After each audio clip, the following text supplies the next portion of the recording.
મહેસાણામાં રાધનપુર રોડ પર ગુજર પર ગેરકાયદેસર કબજો કર્યાનો મામલો સામે આવ્યો। તુલસી પાટી પ્લોટના માલિકે સર્વે નંબર 376 પર આવેલા ગુજરમાં જ ગેરકાયદેસર કબજો કરીને પાટી પ્લોટમાં જવા આવવાનો રસ્તો બનાવી દીધો।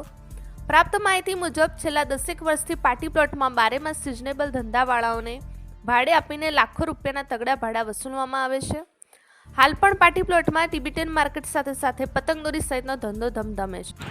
સરકાર મોટી મોટી વાતો ને મોટી મોટી જાહેરાતો કરે છે, પરંતુ સરકાર જે રીતે બિલ્ડરોને તેમજ મોટા મોટા ઉદ્યોગપતિઓને કઈ રીતે લાભ આપે છે તેનો જો કોઈ ઉત્તમ નમૂનો હોય તો મહેસાણા રાધનપુર રોડ પર આવેલ રામોસણા સીમની સર્વે નંબર 376 વાળી જગ્યા કે જે ગૌચર જગ્યા છે, આ ગૌચર જગ્યાની અંદર જે તે વખતે ફેન્સિંગ તો કરવામાં આવેલ છે, પરંતુ ફેન્સિંગ કર્યા બાદ પાછળની બાજુ જે તુલસી પાર્ટી પ્લોટ છે એને સંપૂર્ણ લાભ કરાવવા માટે ત્યાં આગળ વચ્ચેથી રસ્તો આપી દેવામાં આવ્યો છે। આ ગૌચરની જગ્યાની અંદર સિઝનેબલ ધંધાઓ કરવામાં આવે છે, તો એનું ભાડું આ પાર્ટી પ્લોટના માલિક અથવા અહીંના જે તે આગેવાનો દ્વારા ઉઘરાવવામાં આવે છે। એટલે કે ગૌચર ફક્ત કાગળિયા ઉપર બતાવવામાં આવેલ છે, પરંતુ ખરેખર તો આનો ઉપયોગ આ જે તે બિલ્ડર અથવા હોય કે આ તુલસી પાર્ટી પ્લોટના માલિક હોય કે આ બધા જે આગેવાનો હોય તે એમનું ભાડું ઉઘરાવી અને વર્ષે લાખો કરોડો રૂપિયાની કમાણી કરાવી રહ્યા છે।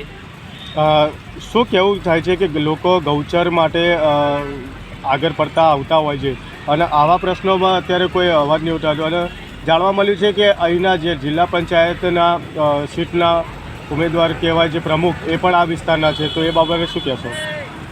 સરકાર મેં હમણાં કહ્યું તેમ કે મોટી મોટી જાહેરાતો કરે છે, પરંતુ ગૌચરની જગ્યામાં ક્યાંક બિલ્ડિંગો બની ગયેલા છે, ક્યાંક કોઈ કબજો લેવામાં આવેલો છે, પ્રાઇવેટ માલિકી થઈ ગયેલી છે, અને ગૌચરની જગ્યામાં આ જગ્યા જે જોઈ રહ્યા છો તેની લગભગ નજીકમાં જ આ મહેસાણા જિલ્લા પંચાયતના પ્રમુખ રહે છે, છતાં પણ આ ગૌચરની જગ્યામાં તેમના આશીર્વાદ હોય એવું ચોક્કસપણે મારું માનવું છે। નહીંતર આવડું મોટું ક્યાંય ગૌચરની જગ્યાની અંદર સિઝનેબલ ધંધા કરાવી અને ભાડું ઉઘરાવીને વર્ષે લાખો કરોડોની કમાણી આ લોકો કરી ના શકે।